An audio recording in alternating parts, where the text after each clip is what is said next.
Hello అండి, welcome back to my channel. అందరూ ఎలా ఉన్నారండి? నేనైతే బాగున్నాను. మీరు కూడా ఎలా ఉన్నారో కామెంట్స్లో అయితే తెలియజేయండి. ఈరోజు అయితే నేను మీకు మంచి హెయిర్ గ్రోత్ టిప్ అయితే చెప్తానండి. ముందుగా ఒక గిన్నెలో మెంతులు, అలానే 4 లవంగాలు నైట్ అంతా వాటర్లో నానబెట్టుకుని తీసుకోవాలి. ఇంకా 1 ఆనియన్ ప్లస్ 4 మందార పువ్వులు తీసుకుని ఒక చిన్న జార్లో వేసుకోవాలండి. అందులోనే నైట్ నానబెట్టుకున్న మెంతులు వాటర్ ఉంటాయి కదండి, అవి కూడా అదే జార్లో వేసి మెత్తగా గ్రైండ్ చేసేసుకోవాలండి. నేను ఈ రెమెడీ యూస్ చేసినప్పుడు నా హెయిర్ అయితే చాలా తొందరగా గ్రో అయిందండి. మీకైతే కొన్ని పిక్స్ కూడా చూపిస్తాను, చూడండి. ఇప్పుడు ఏంటంటే మొన్న మధ్యన హెయిర్ కటింగ్ అయితే చేయించుకున్నానండి. మళ్ళీ ఎందుకో జుట్టు పెంచుకోవాలని అనిపించింది. అందుకే మళ్ళీ ఈ రెమెడీ అయితే స్టార్ట్ చేసేసాను.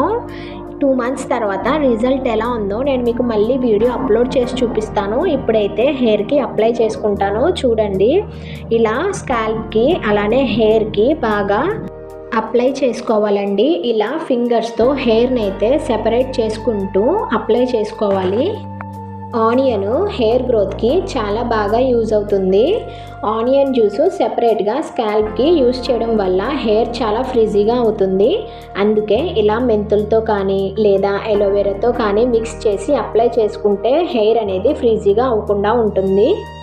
నేనైతే వీక్లీ ట్వైస్ హెడ్ బాత్ చేసే ముందు ఇలా ఈ పేస్ట్ అప్లై చేసుకుని 1 అవర్ తర్వాత వాష్ చేసేసుకుంటానండి.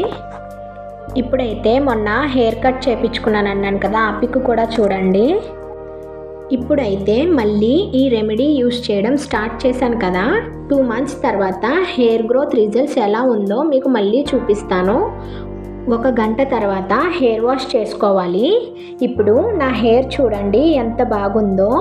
మందార పువ్వులు వేసుకోవడం వల్ల హెయిర్ అయితే చాలా షైన్ అవుతుంది. 2 మంత్స్ కంపల్సరీగా ట్రై చేసి చూడండి, రిజల్ట్ అయితే తెలుస్తుంది. మీకు కనుక ఈ వీడియో నచ్చితే మీ వాల్యుబుల్ ఫీడ్బ్యాక్ అయితే ఇవ్వండి. And finally thank you for watching.